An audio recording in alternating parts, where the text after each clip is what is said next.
Hello मेरे NEET तो आज हम chapter cell the unit of life से डीपीपी नंबर 4 करने जा रहे हैं, जो ये हमारी फाइनल डीपीपी होगी। इसके बाद हम अगला चैप्टर की डीपीपी करवाएंगे आप लोगों को। तो चलिए स्टार्ट करते हैं। Lysosome is derivative of microtubules, secreted vesicles, smooth endoplasmic reticulum, Golgi complex. तो इसका हो जाएगा Golgi complex. Next question, the structure that are found by stacking of organised flattened membranous sacs in the chloroplast are called. Stroma lamellae नहीं होगा, Christie नहीं होगा, stroma नहीं होगा, ग्रेना ही होगा। अगर देखो खाली फ्लैटेंड स्ट्रक्चर हो जाता तो उसे हम कह देते हैं थैलाकोइड। अगर वो स्टॉक उसका बन जाए तो उसे हम ग्रेना कहते हैं। तो इसका हो जाएगा कि कुछ इस तरह का क्लोरोप्लास्ट का स्ट्रक्चर होता है। डबल मेम्ब्रेनस होता है क्लोरोप्लास्ट, ये तो सब लोग जानते हो। और फिर इसमें छोटे छोटे ऐसे ये थैलाकोइड होते हैं, तर एक के ऊपर एक हो जाते हैं। इन सबको क्या कहते हैं? इन सबको मिला के कह देंगे ग्रेना। अगर एक होगा तो उसे थैलाकोइड।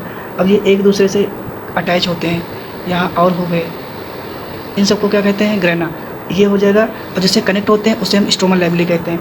तो ये पार्ट इसका हो जाएगा स्ट्रोमा, इसे कहते हैं स्ट्रोमा। ये हो जाएगा स्ट्रोमा लैमली। और एक को थैलाकोइड कहेंगे, अब ग्रुप ऑफ थैलाकोइड को ग्रेना कहते हैं। तो इसमें यही पूछा है, स्टैकिंग मतलब ग्रुप उसका, तो ग्रुप को ही हम ग्रेना कहते हैं। Okay, select the incorrect matching of the following pairs. Rough endoplasmic reticulum synthesis of protein कराता है, रफ एंडोप्लाज्मिक रेटिकुलम सेक्रेशन कराता है, प्रोटीन सिंथेसिस एंड सेक्रेशन ये दोनों कराता है।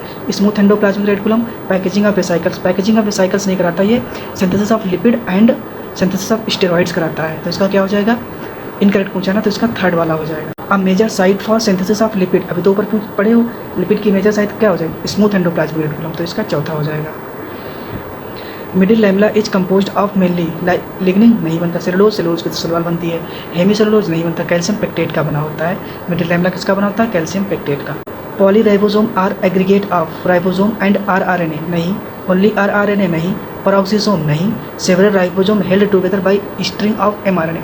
कई सारे राइबोसोम जब एमआरएनए से कनेक्ट हो जाते हैं तब उसी एक स्ट्रिंग जैसा बना लेते हैं, उसी को हम क्या कहते हैं? पॉलीराइबोसोम और पॉलीसोम। तो इसका चौथा हो जाएगा। स्टेटमेंट फर्स्ट क्या कह रहा है? Primary cell wall present in young cell and can grow, tonoplast have ability to move ion out from the cell. तो स्टेटमेंट पहला तो सही है। दूसरा, tonoplast have ability to move ions out from the cell नहीं, out की जगह in होगा। तो statement first is correct, statement first is correct, only second is correct, both first and second correct, both गलत। तो इसमें क्या हो जाएगा? Statement first is correct, first वाला। Which of the following cell organelle contain its own DNA, RNA and 70s ribosome? कौन अपना ही अपने पास DNA, RNA and 70s ribosome रखता है? लाइसोसोम नहीं रखता, गोल्जी अपरेटस नहीं रखता, माइटोकॉन्ड्रियन हाँ यही रखता है, पेरोक्सिसोम के पास भी नहीं होता, क्योंकि माइटोकॉन्ड्रिया एनर्जी बनाता है, इसीलिए इसे पावर हाउस ऑफ सेल भी कहते हैं। According to the fluid mosaic model, the fluidity of the plasma membrane in animal cell is mainly regulated by. बहुत प्यारा क्वेश्चन है, एक बार आप इसे पॉज करके ट्राई करने की कोशिश करना, देखना आप लोग कर पा रहे हो कि नहीं। बहुत प्यारा क्वेश्चन है। Cellulose, cholesterol, glycogen, tubulin. तो इसका क्या हो जाएगा? कोलेस्ट्रॉल हो जाएगा, बी आंसर इसका सही होगा। Which of the following structure is absent in prokaryotic cell? ये पूछ रहा है प्रोकैरियोटिक सेल में क्या नहीं होता है इसमें? प्लाज्मा मेम्ब्रेन दोनों में होती है, प्रोकैरियोटिक यूकैरियोटिक में, राइबोसोम दोनों में पाया जाता है, मेसोसोम प्रोकैरियोटिक में होता है, मेम्ब्रेन बाउंड न्यूक्लियस नहीं होता है। क्या नहीं होता है? मेम्ब्रेन बाउंड न्यूक्लियस नहीं होता है, ये सिर्फ यूकैरियोटिक सेल में ही होगा। वेसाइकल्स फ्रॉम, ये मान लो हमारा न्यूक्लियस हो गया, ये मान लो हमारा न्यूक्लियस हो गया, इसी न्यूक्लियस से ऐसे एंडोप्लाज्मिक रेटिकुलम लगा होगा, ठीक। अब एंडोप्लाज्मिक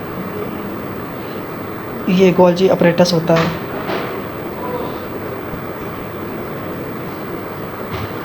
ये ठीक, ये गोल्जी अपरेटस हो गया। ये वाली इसके जो आगे वाली है इसे हम सिस कहेंगे, और जो पीछे वाला होता है इसे हम कहते हैं ट्रांसफेज होती है। अब देख लो, the cis phase of Golgi apparatus receive transport vesicles from nucleus से नहीं, न्यूक्लियस के पास में एंडोप्लाज्मिक रेटिकुलम होता है, स्मूथ एंडोप्लाज्मिक रेटिकुलम। तो एंडोप्लाज्मिक रेटिकुलम से ही तो सिस फेज पाएगा, तो इसका क्या हो जाएगा? एंडोप्लाज्मिक रेटिकुलम, सी वाला हो जाएगा। Plasma membrane. Microtubules are primary composed of, microtubule किसके बने होते हैं? एक्टिन के, ट्यूबुलिन के, केराटिन के, कोलेजन के। तो इसको हम कह देंगे ट्यूबुलिन के। किसके बने होते हैं? ये बने होते हैं ट्यूबुलिन एक प्रकार की। Which statement regarding ribosome is correct? Ribosome are membrane bound organelle, सबसे गलत सवाल। राइबोसोम में तो ये हमेशा याद रखो कि ये मेम्ब्रेन बाउंड ऑर्गेनल्स है ही नहीं, और ये दोनों में ऐसा है जो बिना मेम्ब्रेन बाउंड ऑर्गेनल दोनों प्रोकैरियोटिक और यूकैरियोटिक सेल में पाया जाता है। तो सबसे पहला काम करो, जैसा ही आ जाएगा मेम्ब्रेन बाउंड ऑर्गेनल, राइबोसोम हटाई दो। राइबोसोम मेम्ब्रेन बाउंड हो ही नहीं सकता। राइबोसोम सिंथेसाइज कार्बोहाइड्रेट, गलत, राइबोसोम प्रोटीन सिंथेसाइज कराता है। Ribosome are the site of protein synthesis, ribosome contain lysosome, protein synthesis ही कराता है। जैसे प्रोटीन सिंथेसिस आ जाए, जान जो ribosome. Mitochondria possess circular DNA and 70 ribosome, बिल्कुल सही। माइटोकॉन्ड्रिया के पास सिंगल सर्कुलर डीएनए होता है और सिंगल स्ट्रैंड डीएनए होता है, तो पहला तो सही है। Mitochondria are semi autonomous organelle, बिल्कुल सही है। Both statement first and second are correct, is the and second is the correct explanation of first. इसमें सेशन रीजन वाले ऑप्शन आ गए, लेकिन आप ऐसे याद रखना, both statement first second are correct, पहला ही हो जाएगा। All protein synthesized by ribosome are secreted outside the cell, गलत, secreted inside the cell. Free ribosome synthesize cytoplasmic protein, तो statement second. Smooth endoplasmic reticulum is high, smooth endoplasmic reticulum is highly developed in the liver cell.